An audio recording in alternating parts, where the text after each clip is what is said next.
Hello, it's Rania again. Today we'll take a look at my osmosis system and my greedy cat.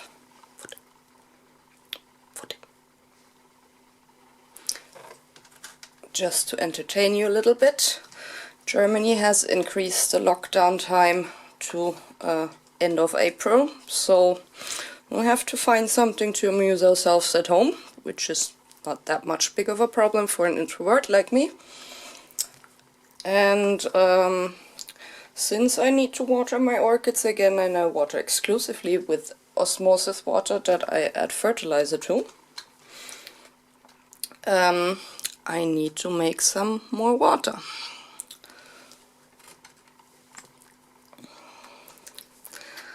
So let me take you for a peek inside my shower, which is very cramped, but this is my osmosis system. It's hooked up to the water supply from the shower with a switch valve. So if I turn it around this way, the water will go out by the side into the osmosis system. If I turn it this way, it will come out of the shower head. That allows me to have the osmosis system permanently installed, because it's not a good idea to let it dry out, and it's, to be honest, just way too much of a bugger to take it off and stow it away without letting the water run out of the chambers every time I need it or don't need it. So it's just hooked up like that permanently. It doesn't bother me, even though it doesn't look too nice, but usually I turn my back that way when I shower. So I have two different hoses coming out of there. The red one is for the wastewater, the black one is for the osmosis water. And this osmosis system is one of the cheaper ones, but it's if you change the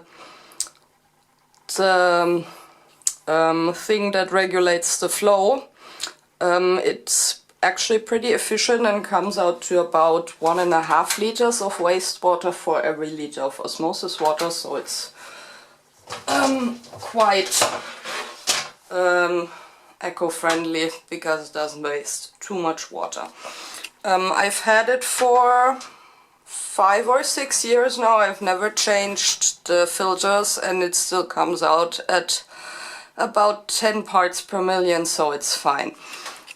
So to run it, I'll simply stick the hose into the tanks. I have two of them, they each contain 20 liters. And I usually set my timer. I know that my osmosis system produces 5 liters in 35 minutes. So I'll set a timer to around 2.5 hours, and if there's any overspill, it would just run into the shower. That's a lesson I learned the hard way. I flooded my the bathroom in my last apartment and had to get insurance involved, and it wasn't that pretty.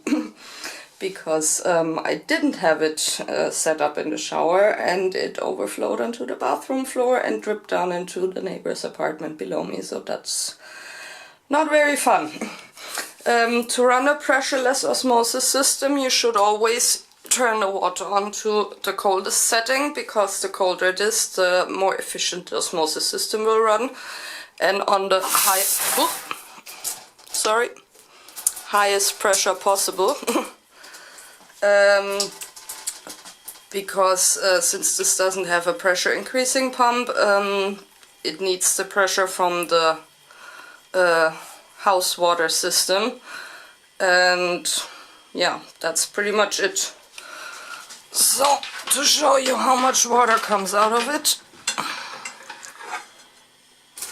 it takes a little while and should start dripping soon. Yeah, that's about how much water comes out of there. I don't know, yeah, you can see that. It's not very much, so it takes a while.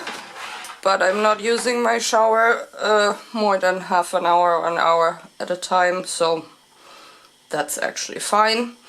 Yeah, that's pretty much it. Just setting a timer. It's all that's needed left. And then I'll have water again, except that it will be quite cold. That's why I have 2 tanks, so they can come up to room temperature in a course of 2 or 3 days, and then I can use it to water my plants. That's it for it.